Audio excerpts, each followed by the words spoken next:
American robins are migrating south through northern Iowa in large numbers now. Even though robins are residents here in the summertime, the birds we're seeing now in mid-October are coming from Canada, where they also spend the summer. And they're stopping off here if there's any crabapple trees around or eastern red cedar trees. They like to eat the fruits off of both of those. If their ground is not frozen, they'll probably pick up a few worms and things of that sort too. But these robins will spend the winter anywhere from southern Iowa all the way down to nearly the Gulf Coast.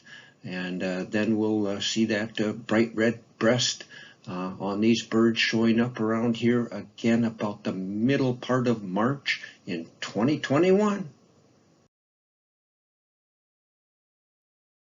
This northern paper wasp queen is getting ready to hibernate for the winter.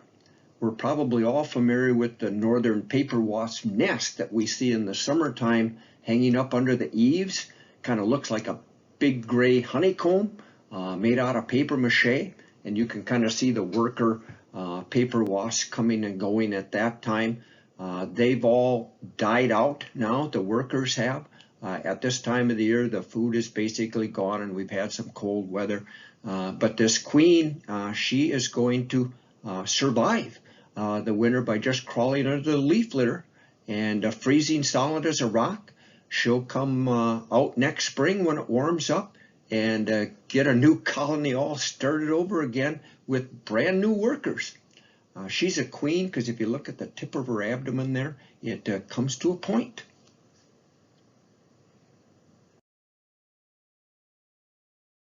Fall is a delightful time of the year with all the beautiful leaf colors out there, the different oranges and yellows and reds that we see around the countryside. The vivid red color we see in this photo here is smooth sumac, and it's either, well, a shrub, I guess. Some people might think it kind of grows tall enough to be a small tree, but in any case, we have two different kinds of sumac here in Winneshiek County. Smooth sumac here has stems that are smooth, and then we have staghorn sumac.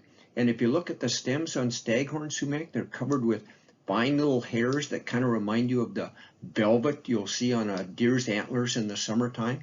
The male deer, or the buck, or in other words, the stag.